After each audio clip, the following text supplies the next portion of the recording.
Good afternoon, everybody. I'm Josh. I'm Carl's dad, and I just wanted to give you a little bit of an update. I'm going to post for you guys what actually is wrong with him, where his injuries are, but I'll do that in a written format. He still is asleep. He cannot verbally respond because he's intubated and he's heavily sedated. The positive thing is that he's responding much better to the verbal commands that the nurses have given him. So we see him getting stronger. He squeezed my hand very hard yesterday, and it broke my heart when it was time to leave because I hate the idea of leaving him by himself. But he's still intubated and he's still sleeping, so there's no interaction except when they take him off the sedation, and then he becomes uncomfortable. So it's sort of a balance between trying to get some interaction with him to test his neural pathways and how he's able to respond, and then versus the amount of pain that he's experiencing at any given time.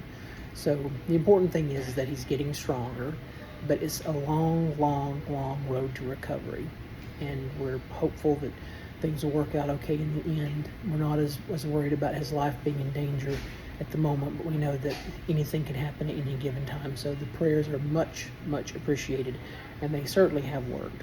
So thank you very much for all your kind words and considerations, and I'll continue to keep you up to date with what's going on when we come to see him every single day. But for right now, he's resting and he's recovering. His body is just taking time to get itself back together.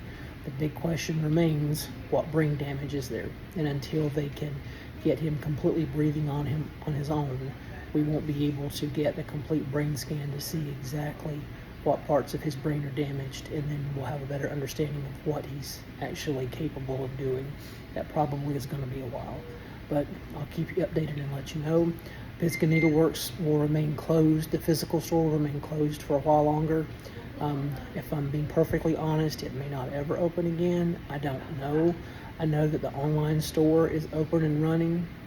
If at all possible, I will do my best to open the physical store at some point, but it's hard for me to think about opening when the store is part Carl's and I see him in everything that I do in there. Remember that we created that store to help give Carl a place to learn valuable work skills, since his opportunities were already limited even before this accident occurred. So to go into the store and not have my baby with me, it just breaks my heart. So we're kind of on the fence right now on what we're going to do with Pisgah, but my hope is that we'll be able to open, but we just don't know. So keep us in your thoughts and prayers, and I'll continue to update you as time goes along. So thank you, and God bless all of you.